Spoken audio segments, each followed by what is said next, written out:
What if the exhaustion you feel now has nothing to do with how much you've done today? You sleep enough, you rest when you can, and still, by late afternoon, there's a heaviness that settles in, not in your legs or your back, but somewhere deeper, somewhere words don't quite reach. It's not the body that's tired, it's the mind that hasn't stopped reacting to the past, to what was said, to what wasn't, to the quiet disappointment no one sees.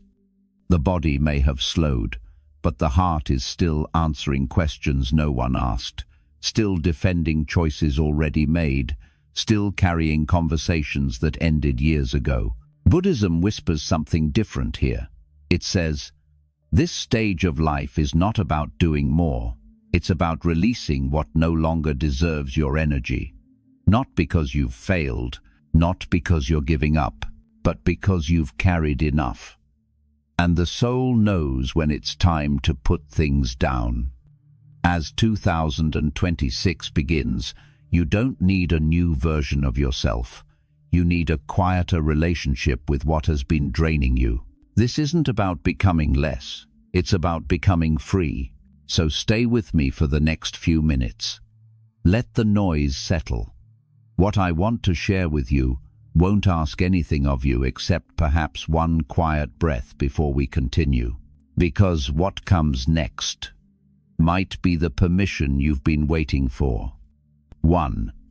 Aging does not exhaust us, reaction does. The body slows. That much is visible. You move a little differently now. Maybe you take the stairs more carefully. Maybe mornings take longer to unfold. This is natural. This is how time moves through flesh. But there's another kind of tiredness that has nothing to do with movement. It's the tiredness that lives in the chest when someone's name appears unexpectedly. The heaviness that settles in after a phone call that went nowhere. The weight that presses down when you lie awake at 3 in the morning, replaying a conversation from last week or last decade, trying to rewrite what was already said. The mind does not slow the way the body does. It keeps returning, keeps replaying, keeps rehearsing alternate endings to scenes that have long since closed. And every time it does, something tightens. The jaw, the breath, the space between your thoughts. Buddhism names this clearly. Suffering does not come from what happened. It comes from the mind's insistence on continuing to react to what happened long after the moment has passed, long after the other person has forgotten, long after there is anything left to defend or correct. Each reaction now costs more than it used to. When you were younger, you could afford the energy. You could stay angry for days, hold a grudge through seasons, nurse a wound until it became identity. The body had reserves. The heart could metabolize conflict without collapsing. But now? Now the same emotional loop that once felt justified feels exhausting. You notice how much it takes just to stay braced against a memory. How tiring it is to keep explaining yourself to someone who isn't even in the room. This is not weakness. This is the body telling the truth before the mind is ready to listen. Wisdom in later life does not begin with new insight. It begins when you stop feeding what drains you, not because you've become enlightened, not because you've forgiven everything or released all attachment, but because you've finally felt, in your own flesh, what it costs to keep reacting, and you've grown too tired to pretend it's worth it. There is a quietness that appears when reaction stops. Not peace, necessarily, not resolution, just less. Less noise, less defense, less need to be right about something that no longer matters. And in that less, something shifts, not dramatically, but unmistakably. The breath deepens. The shoulders drop. The night becomes just night again. 2. Attention is the last great wealth. You've watched things leave. The job title that once defined you, the income that felt permanent, the role people needed you to play, parent, provider, the one who held things together. Some of these things you released willingly. Others were taken quietly, without ceremony. And what remains now is smaller, quieter, less visible to the world. But there is one thing that has not diminished. One resource that still belongs entirely to you, even when everything else has changed. Your attention. Not your energy that comes and goes, not your time that moves whether you direct it or not, but where you place your awareness in any given moment. What you allow your mind to rest upon, what you choose to feed with the limited focus you have left.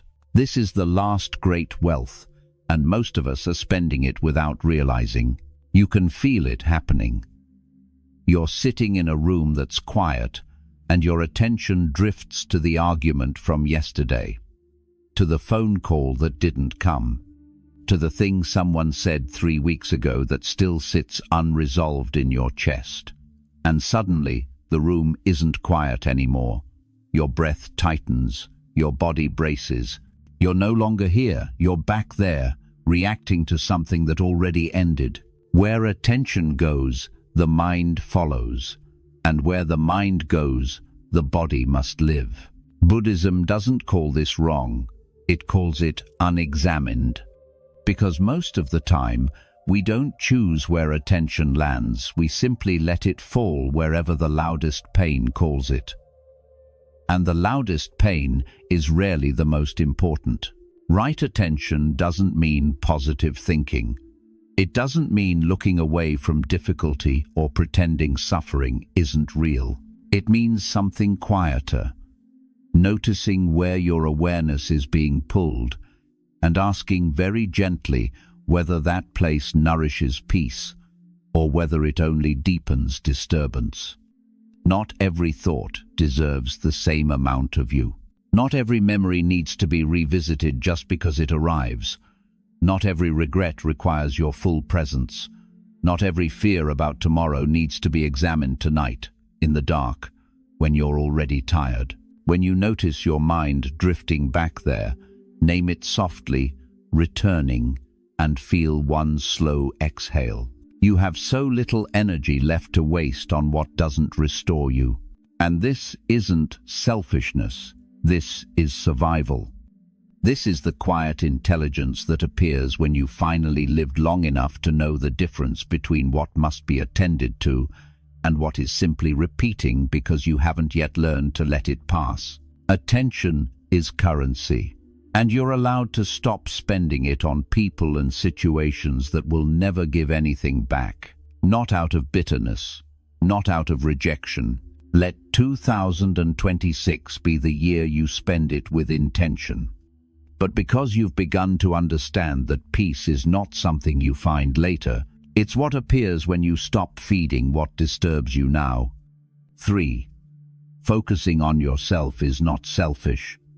It is responsibility. For most of your life, the question wasn't whether to care for others. It was how much of yourself you could give before something broke. You learned early that love meant putting someone else first.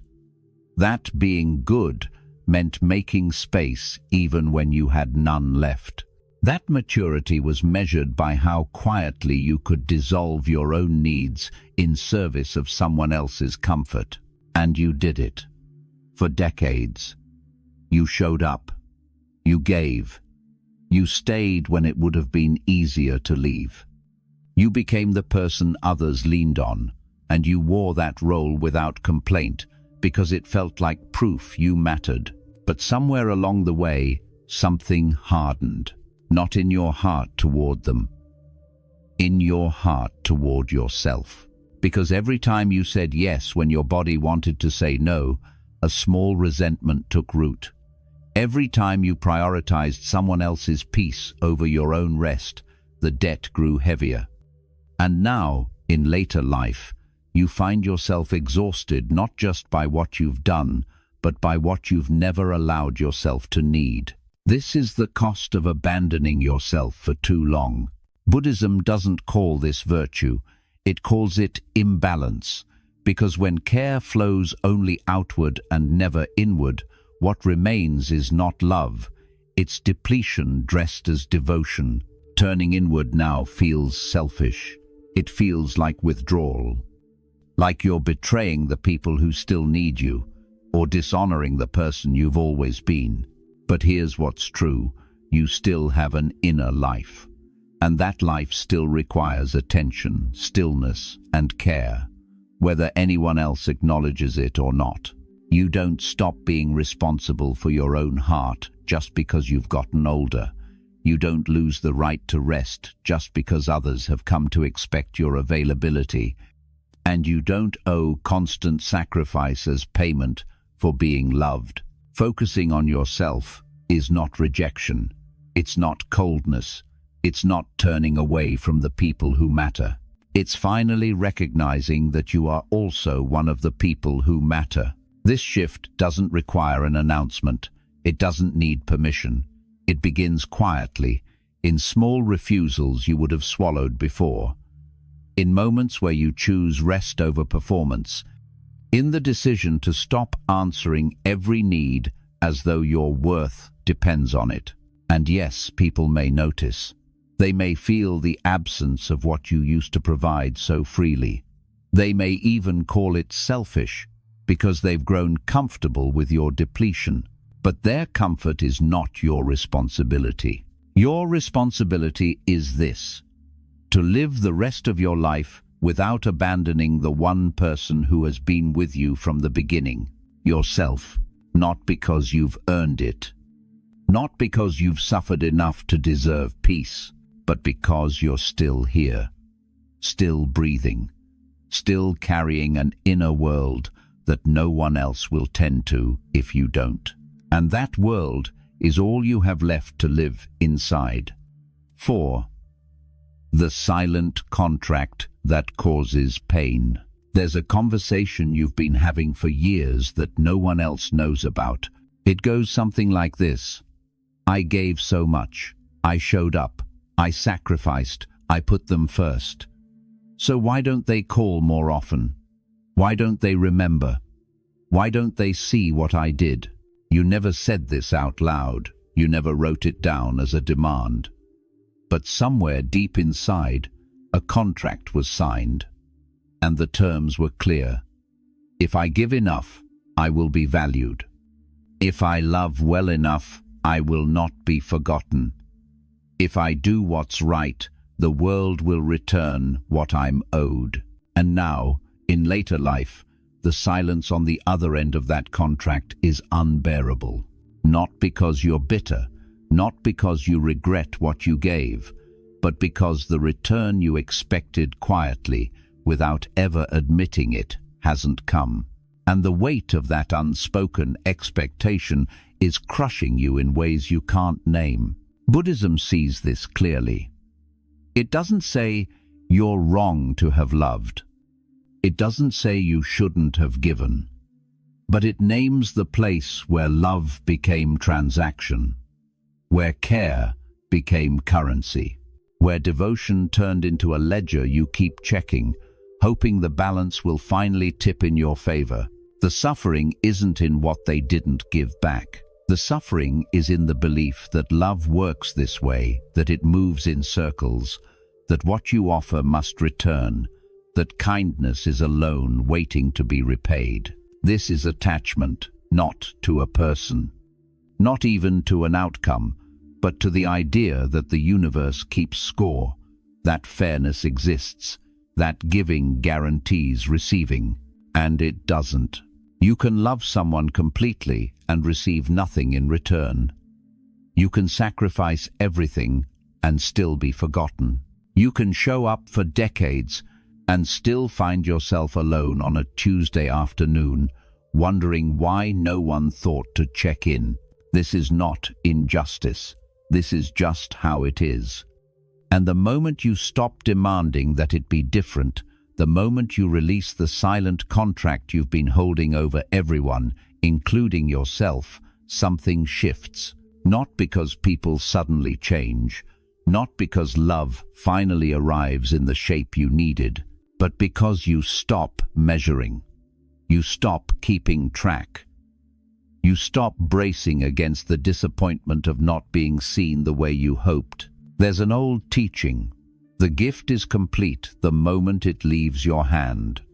Not when it's acknowledged, not when it's returned, not when someone finally understands what it cost you. The moment it leaves your hand, everything after that, the gratitude, the recognition, the love that may or may not come back, belongs to a different story.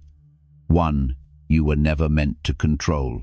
Releasing the contract doesn't mean you stop caring. It doesn't mean you harden your heart or close the door on connection. It means you finally stop waiting for the world to repay a debt it never agreed to carry. And in that release, the heart doesn't break. It breathes. 5. Silence in later life is maturity, not withdrawal. There's a moment that comes, usually without announcement, when you realize you don't need to say it anymore. The correction you used to make, the defense you used to offer, the explanation you spent years perfecting so people would finally understand why you chose what you chose, why you are the way you are.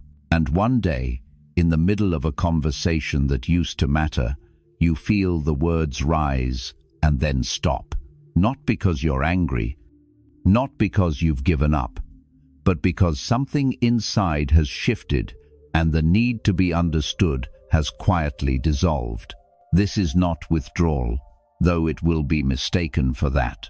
People will notice the silence and assume you're fading. That age has made you passive, that you've lost interest in connection, in being seen, in participating the way you used to. But the truth is different. Silence is what appears when understanding ripens. When you've lived enough seasons to know that most misunderstandings cannot be resolved through explanation.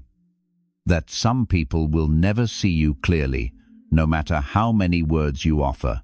That being right doesn't change anything, and being understood doesn't heal what you thought it would. This isn't bitterness. This is clarity.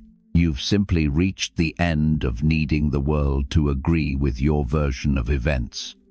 You've stopped trying to manage perception, defend your choices, or correct the record every time someone gets it wrong. And what remains, in the absence of all that speech, is not emptiness.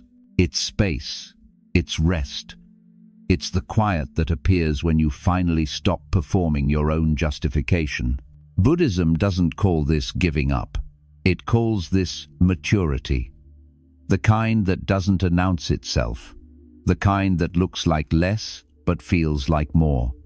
Because silence, when it comes from understanding rather than defeat, carries a different quality. It doesn't shrink. It doesn't apologize. It simply exists, without needing to prove it has the right to be there.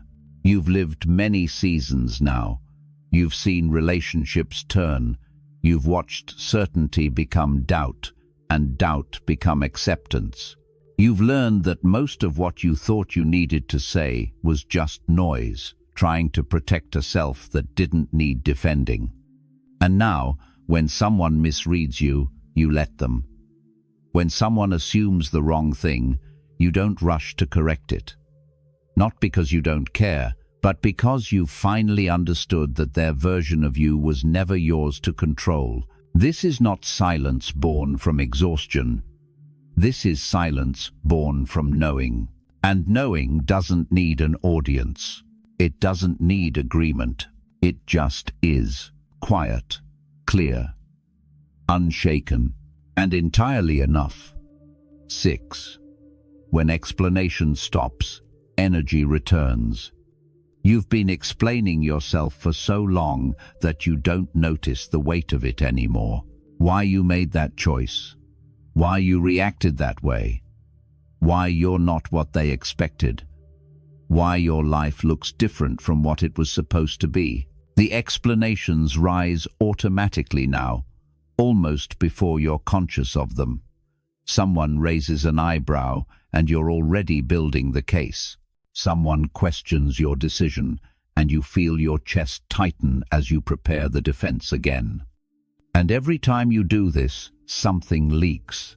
Not visibly, not in a way anyone else can see, but you feel it.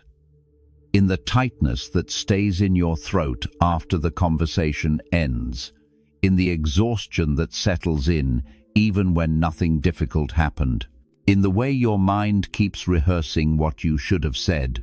What you're really doing is trying to control perception, not because you're manipulative, but because somewhere inside you believe that if you can just find the right words, people will see you correctly. They'll stop judging, they'll approve, they'll let you be.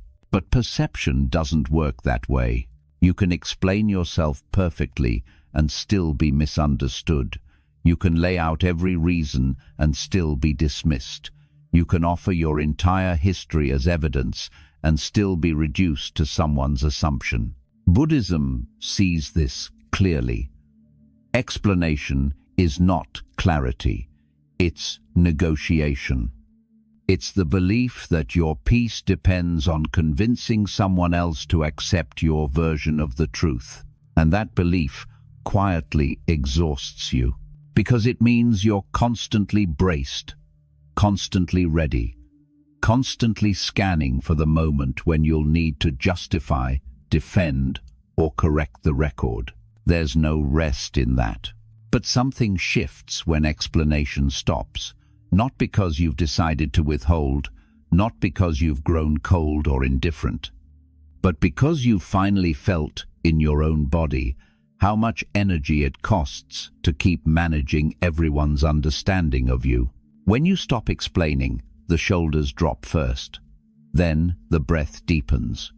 The jaw unclenches. The mind, which has been running endless simulations of how to be seen correctly, finally goes quiet. And here's what's strange.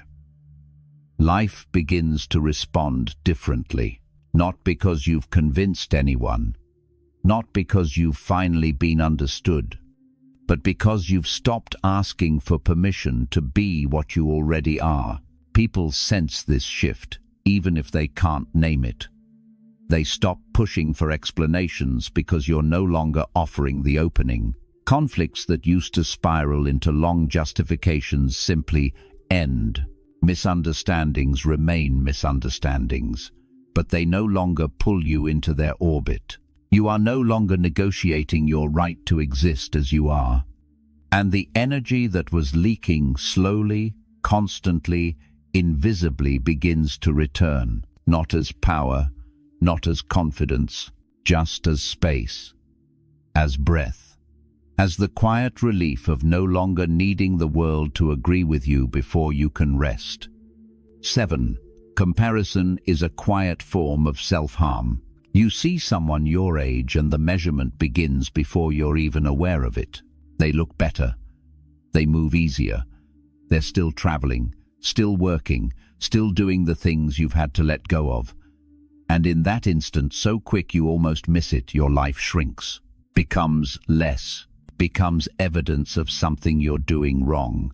This happens in silence, in the grocery store, in a photograph on someone's feed, in a casual conversation where someone mentions their plans and you realize you have none. The comparison doesn't feel like a choice. It feels automatic, necessary even, as if measuring yourself against someone else's rhythm will somehow reveal what you're supposed to be doing, where you're supposed to be by now.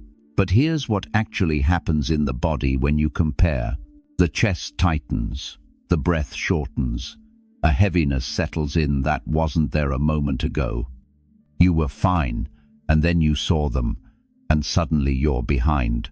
Suddenly you're failing at something you didn't even know was a race. This is not insight. This is harm. Buddhism names it clearly. Comparison is violence turned inward. Not because you're intentionally cruel to yourself, but because you're forcing your life into a season it doesn't belong in. You're demanding that your winter match someone else's summer, that your slowing match someone else's momentum, that your quiet match someone else's noise. And the body knows immediately that this is wrong. No two lives age at the same rhythm. Some bodies give out early. Some minds fade faster. Some people lose their partners young, while others grow old together. Some keep working because they love it. Others keep working because they have no choice. Some travel because they can. Others stay home and find peace in smaller rooms. None of this is better. None of this is worse. It's just different timing, different unfolding, different seasons arriving when they arrive. But comparison erases that truth. It flattens every life into a single standard and then punishes you for not meeting it. You don't need to be where they are.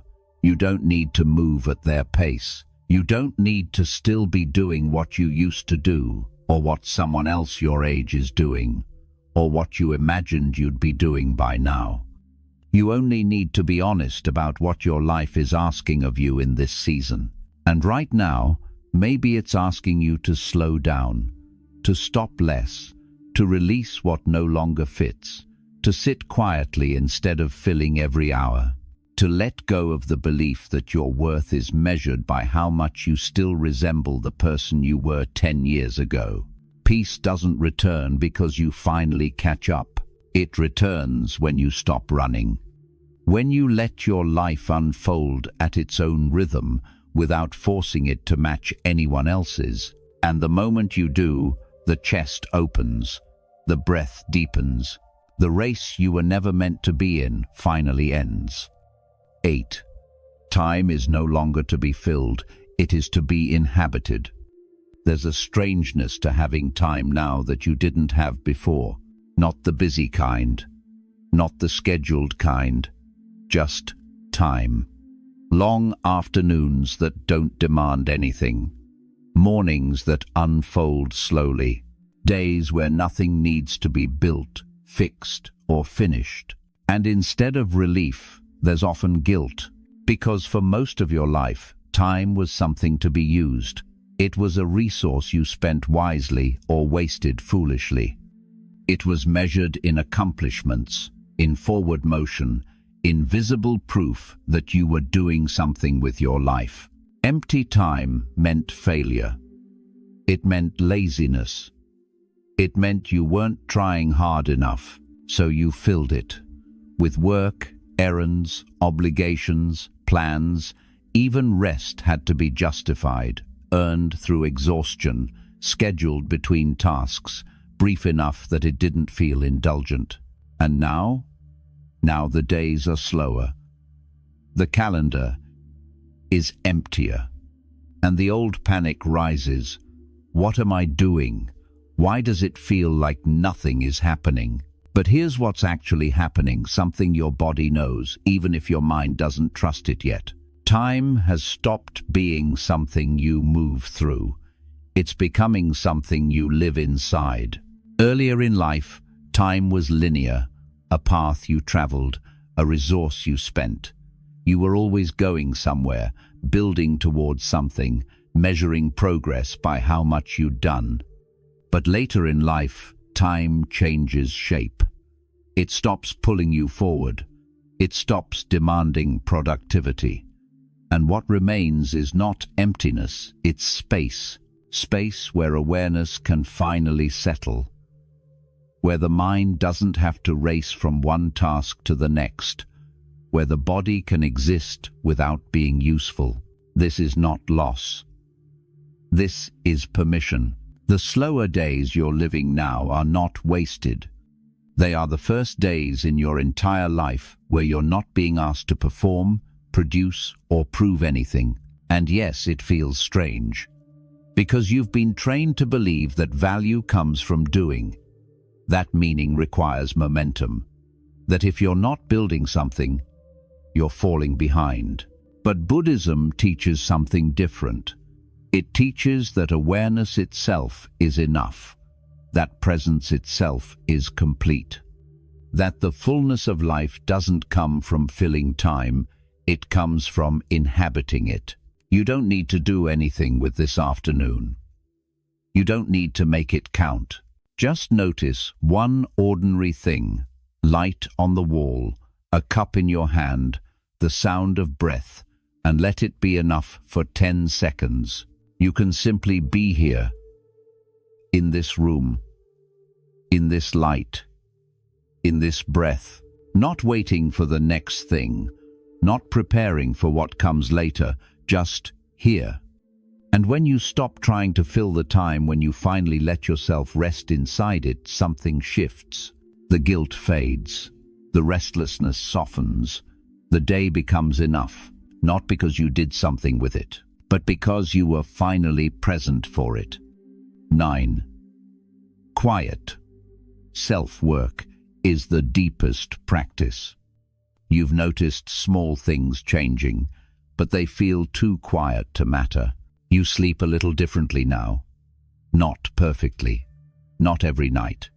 But there are moments when you lie down and the body softens faster than it used to, when the mind doesn't spiral quite so far before it lets go.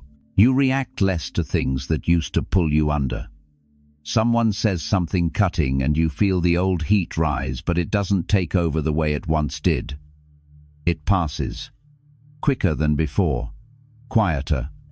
You know when to stop now, when to end the conversation before it turns, when to step back instead of pushing through, when to let something be unfinished rather than forcing it to resolution. These are not dramatic shifts. No one applauds, no one notices, and because they make no sound, you wonder sometimes if they even count. There's a part of you that still believes growth should be visible, that real change announces itself. That transformation means becoming someone recognizably different, someone others can see and confirm. But Buddhism teaches something else entirely. It teaches that the deepest practice is invisible, that the most meaningful shifts happen in silence, in small adjustments no one witnesses, that the growth you protect from announcement becomes the growth that lasts. Because here's what happens when change is made public.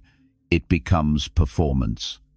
You declare you're letting go, and suddenly you're managing how others perceive your letting go. You announce you're choosing peace, and now peace becomes something you have to prove. You tell people you're done reacting, and the moment you react again, you feel like a fraud. The declaration turns the practice into theater, and theater requires an audience, and an audience requires consistency, visible progress, proof that you're still doing what you said you'd do. But the quiet work, the work you do in the dark, in the middle of the night, when no one is watching, that work doesn't need applause. It doesn't need validation. It doesn't need to be seen to be real. You sleep more gently, not because you've mastered something, but because your nervous system has finally begun to trust that rest is safe. You react less, not because you've decided to be calm, but because your body has learned, slowly, that not every provocation requires a defense. You know when to stop, not because you've become enlightened, but because you've felt, enough times now, what it costs to keep going when everything inside says enough.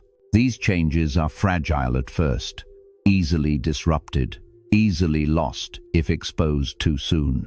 So you don't speak them, you don't announce them, you simply live them, quietly, in the small moments when no one is paying attention. And over time, not quickly, not dramatically, they settle. They become part of the rhythm of your days, part of how you move through difficulty, part of who you are now, not because you declared it, but because you lived it long enough in silence that it became real. This is the deepest practice, not the one anyone sees, the one only you know is happening. 10. When you choose yourself calmly, life rearranges. You've been preparing for conversations you may never need to have. The one where you tell them you can't keep doing this. The one where you explain why you need space. The one where you set boundaries, draw lines, make your position clear so they finally understand that something has changed. You rehearse these conversations in the shower, in the car, in the middle of the night. You refine the words.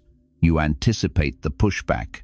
You brace yourself for the conflict that will inevitably follow. But here's what actually happens when you stop feeding what drains you, when you stop explaining yourself, when you quietly reclaim your attention without announcing it. Nothing dramatic. No confrontation. No argument. No declaration required. Relationships just adjust. The person who always called at the wrong time stops calling as much, not because you told them to, but because you stopped answering with the same urgency. The conflict that used to pull you in loses its grip, not because you resolved it, but because you stopped engaging with it the way you used to. The expectation that weighed on you begins to lift, not because anyone released you from it, but because you stopped meeting it. Life rearranges itself around your quiet choices without needing permission. Buddhism sees this clearly.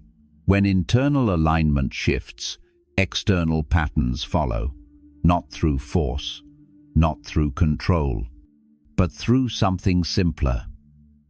You stop participating in what no longer serves you, and the world stops requiring your participation. This isn't manipulation. You're not withholding to punish. You're not being silent to make a point. You're simply no longer available in the way you used to be, and that unavailability needs no justification. You don't owe an explanation for why you're protecting your peace. You don't need to defend your right to say no. You don't need to convince anyone that your boundaries are reasonable. You just stop, quietly, calmly, without announcement. And what's remarkable, what you might not have expected, is how little resistance actually appears. The person you thought would fight you doesn't. The situation you thought required confrontation resolves itself. The relationship you thought you'd have to end simply shifts into something different, something lighter, something that no longer asks so much of you. This is not because you've become manipulative or cold.